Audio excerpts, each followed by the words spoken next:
বছর গড়ে আবারও চলে এসলো ঈদ। প্রিয়ন, আসসালামু আলাইকুম, কেমন আছো তোমরা সবাই? আজকে ঈদের নেক্সট ডে ছিল আর আজকে ভিডিওটা এডিট করতেছি। যাই হোক, আমাদের চান রাতের দিন সকালবেলা গরুটা এনে ফেলছে আর মাশাল্লাহ কতটা কিউট, তাই না? আর এখন একদমই গরুটা নেড়ার একদিনের ভিতর গরুটার সাথে এতটা পরিচয় হয়ে গিয়েছে, মানে এতটা খারাপ লাগতেছে। কি আর করব, আল্লাহর ইচ্ছা। আমার প্রচুর ঠান্ডা লাগছে। আমার ভয়েসটা আজকে কেমন হবে আমি জানি না। আর এইদিকে গরুটা না কেন জানি কান্না করতেছে, মানে গরুটা বুঝে গিয়েছে যে সে কালকে কুরবানি হয়ে যাবে। যাই হোক, কি আর করব, আমরা তো এটা আমাদের নিয়ম।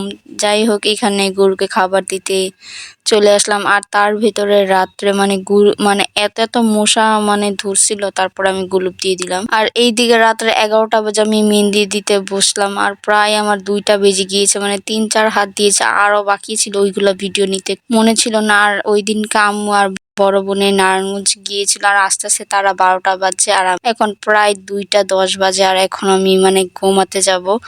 আর আমার একদমই ঘুম হয়নি। রাত্রে 3টা 3:30 বাজে আমি ঘুমিয়েছি, আবার সকাল 6টা বাজে আমি উঠে গিয়েছি। আর এইদিকে দেখতেছি গরু অনেকটা কান্না করতেছে আর আমি অনেকটা ভয় পাচ্ছি। আর এখন জানি না কেন জানি না গরুটাকে একটু ধরতে মন চাইতেছে, মানে অনেকটা মানে কি আর করবে। আর এইদিকে একটা টিকটক একটা ভিডিও দেখছিলাম, মানে হাত দিয়ে দিলে মানে গরুটা কেমন জানি করে। আর এইদিকে কিউট একটা বিলাই পেয়ে গিয়েছি। আর আমি চান্নাতের আগের দিন আমি দিয়েছি হাতের ভিতরে মেহেদি, গাছের মেহেদি। আর এইদিকে উপরে এসে সেমাই একটু খেয়ে আমি আমাদের হাঁস 3তলা ছাড়তে গিয়েছিলাম, তার ভিতর দেখি কুরবানি দেওয়া শুরু করে দিয়েছে আর নিচে আমাদেরটা দিচ্ছে। মানে আমার অনেকটা ভয় করে আর আমার অনেক অনেক খারাপ লাগে, তার জন্য আমি নিচে যাইনি। আর এইদিকে প্রায় আমাদের মাংস কাটাকুটা শেষ।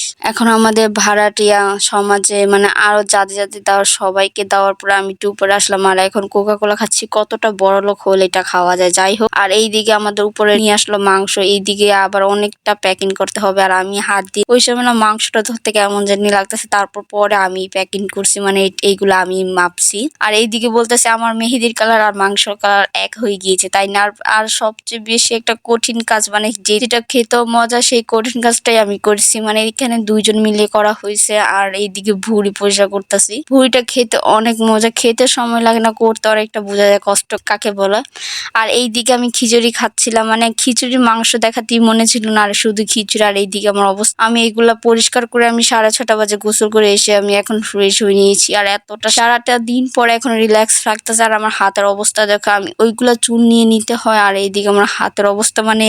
আর ভিডিওটা কেমন লাগলো আমি জানি না, আজকে মানে অনেকদিন পরে ভিডিওটা এডিট করতেছি, আমি কি থেকে কি বলছি আমি নিজেও জানি না। আর আমার গলাটা প্রচুর খারাপ, তার জন্য ভয়েসটা এমন ভাবে শোনা যাচ্ছে। এখন ঈদটা কাটলো অবশ্যই কমেন্ট করে জানাবো। আর কে কে আমার মতো আজাইরা ভিডিও দেখো, আমার আজাইরা ভিডিও দেখো অবশ্যই তোমরা কমেন্টে জানাবা। আর আমি হলাম নারায়ণগঞ্জবাসী, তুমি কোন জেলার বাসী অবশ্যই কমেন্ট করো। আর কারা কারা কোরবানি দিয়েছো অবশ্যই কমেন্ট করে জানাবা।